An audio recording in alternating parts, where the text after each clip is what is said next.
Warning: the following story contains themes of horror, abject terror, and madness, and should not be consumed by those in a poor mental state or of unsound heart. Viewer discretion is advised.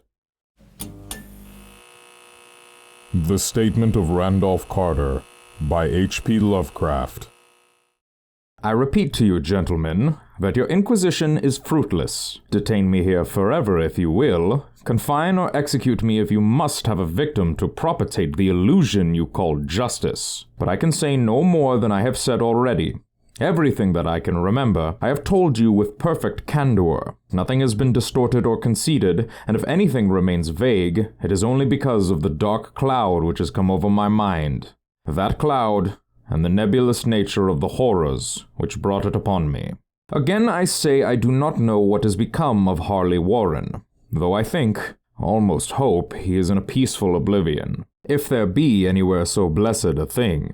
It is true that I have for 5 years been his closest friend, and a partial sharer of his terrible researches into the unknown. I will not deny, though my memory is uncertain and indistinct, that this witness of yours may have seen us together, as he says, on the Gainesville Pike, walking toward Big Cypress Swamp at 12:30 on that awful night. That we bore electric lanterns, spades, and a curious coil of wire with attached instruments, I will even affirm, for these things all played a part in the single hideous scene which remains burned into my shaken recollection. But of what followed, and of the reason I was found alone and dazed on the edge of the swamp the next morning, I must insist that I know nothing save what I have told you over and over again. You say to me that there is nothing in the swamp or near it which could form the setting of that frightful episode. I reply that I knew nothing beyond what I saw. Vision or nightmare it may have been. Vision or nightmare, I fervently hope it was. Yet it is all my mind retains of what took place in those shocking hours after we left the sight of men, and why Harley Warren did not return, he, or his shade, or some nameless thing I cannot describe, alone can tell. As I have said before, the weird studies of Harley Warren were well known to me, and to some extent shared by me. Of his vast collection of strange, rare books on forbidden subjects, I have read all that are written in the languages of which I am master. But these are few as compared with those in languages I cannot understand. Most, I believe, are in Arabic, and the fiend-inspired book which brought on the end, the book which he carried in his pocket out of the world, was written in characters whose like I never saw elsewhere. Warren would never tell me just what was in that book. As to the nature of our studies, must I say again that I no longer retain full comprehension? It seems to me rather merciful that I do not, for they were terrible studies, which I pursued more through reluctant fascination than through actual inclination. Warren always dominated me, and sometimes I feared him. I remember how I shuddered at his facial expression on the night before the awful happening, when he talked so incessantly of his theory, why certain corpses never decay but rest firm and fat in their tombs for 1,000 years. But I do not fear him now, for I suspect that he has known horrors beyond my ken. Now, I fear for him.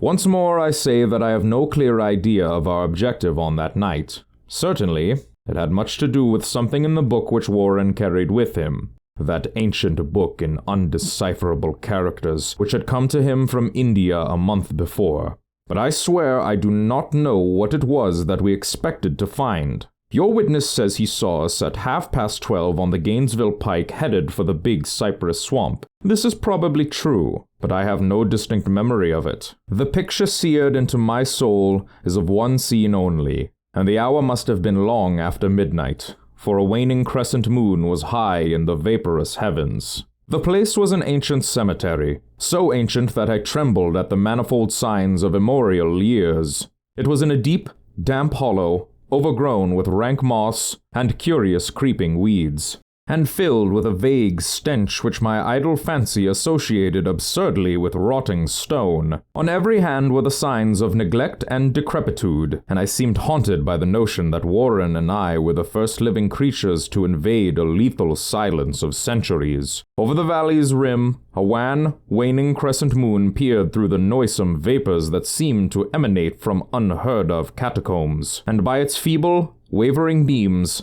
I could distinguish a repellent array of antique slabs, urns, cenotaphs, and mausoleum facades, all crumbling, moss-grown, and moisture-stained, and partly concealed by the gross luxuriance of the unhealthy vegetation. My first vivid impression of my own presence in this terrible necropolis concerns the act of pausing with Warren before a certain half-obliterated sepulchre and of throwing down some burdens which we seemed to have been carrying. I now observed that I had with me an electric lantern and 2 spades, whilst my companion was supplied with a similar lantern and a portable telephone outfit. No word was uttered, for the spot and the task seemed to know us, and without delay we seized our spades and commenced to clear away the grass, weeds, and drifted earth from the flat, archaic mortuary. After uncovering the entire surface, which consisted of 3 immense granite slabs, we stepped back some distance to survey the charnel scene, and Warren appeared to make some mental calculations. Then he turned to the sepulchre,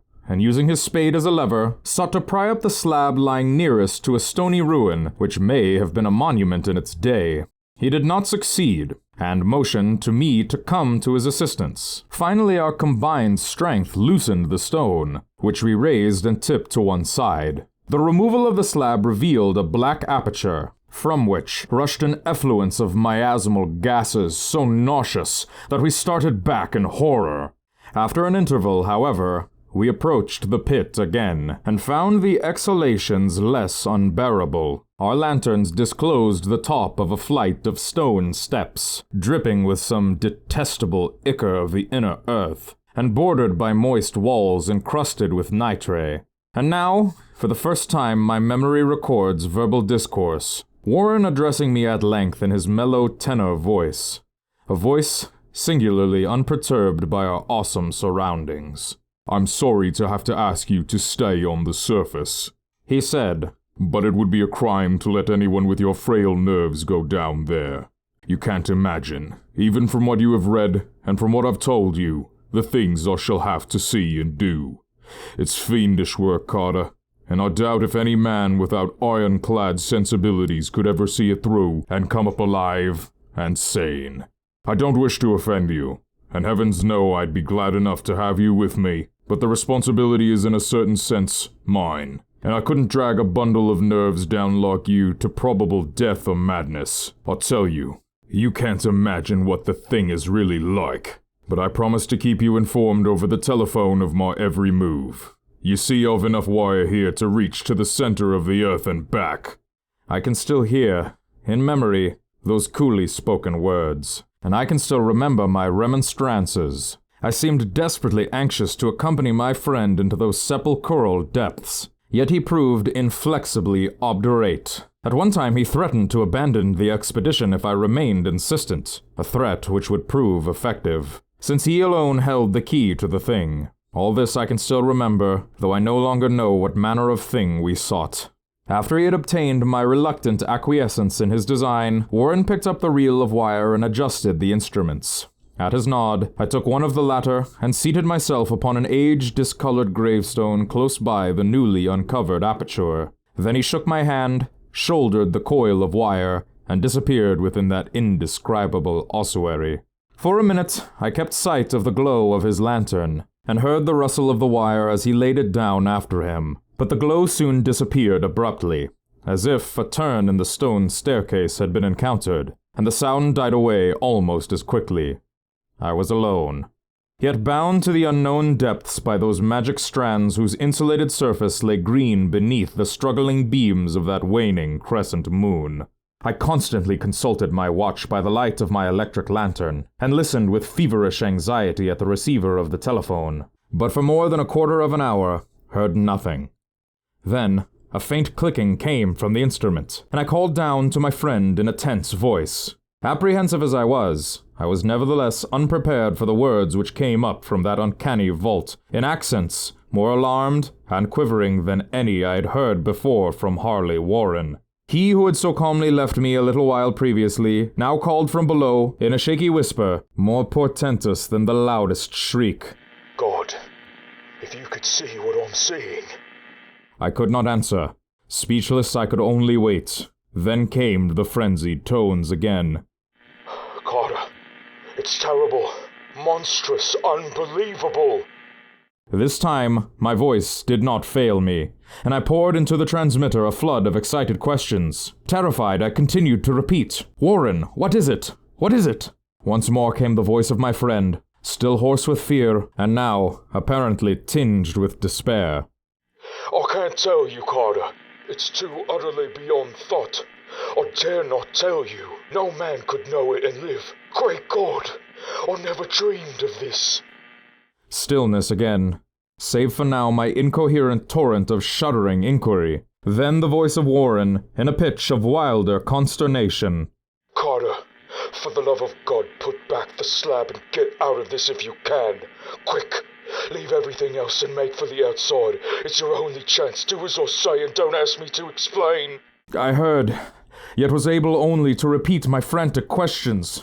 Around me were the tombs and the darkness and the shadows. Below me some peril beyond the radius of the human imagination. But my friend was in greater danger than I, and through my fear I felt a vague resentment that he should deem me capable of deserting him under such circumstances. More clicking, and after a pause, a piteous cry from Warren. Beat it! For God's sake, put back the slab and beat it, Carter! Something in the boyish slang of my evidently stricken companion unleashed my faculties. I formed and shouted a resolution. "Warren, brace up! I'm coming down!" But at this offer, the tone of my auditor changed to a scream of utter despair. Don't! You can't understand. It's too late. And my own fault. Put back the slab and run. There's nothing else you or anyone can do now. The tone changed again, this time acquiring a softer quality, as of hopeless resignation. Yet it remained tense through anxiety for me. Quick, before it's too late. I tried not to heed him, tried to break through the paralysis which held me, and to fulfill my vow to rush down to his aid. But his next whisper found me still held inert in the chains of stark horror. Carter, hurry, it's no use. You must go. Better one than two. The slab. A pause, more clicking, then the faint voice of Warren. Nearly over now. Don't make it harder. Cover up those damn steps and run for your life. You're losing time. So long, Carter. Won't see you again.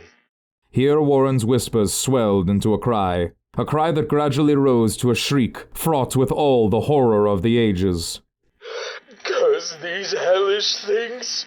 Legions! My God! Beat it! Beat it! Beat it! After that was silence.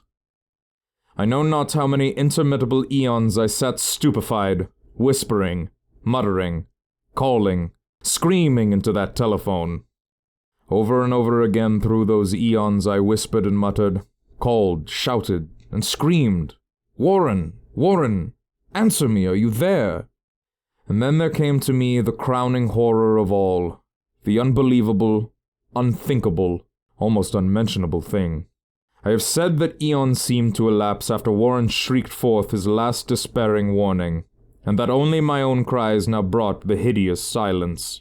But after a while, there was a further clicking in the receiver, and I strained my ears to listen. Again I called down, "Warren, are you there?" And in the answer heard the thing which has brought this cloud over my mind. I do not try, gentlemen, to account for that thing, that voice, nor can I venture to describe it in detail, since the first words took away my consciousness and created a mental blank which reaches to the time of my awakening in the hospital. Shall I say that the voice was deep, hollow, gelatinous, remote, unearthly, inhuman, disembodied? What shall I say? It was the end of my experience, and is the end of my story. I heard it, and knew no more, heard it as I sat petrified in that unknown cemetery in the hollow, amidst the crumbling stones and the falling tombs, the rank vegetation, and the miasmal vapors. Heard it well up from the innermost depths of that damnable open sepulchre, as I watched amorphous, necrophagous shadows dance beneath an accursed waning moon. And this is what it said. Warren is dead.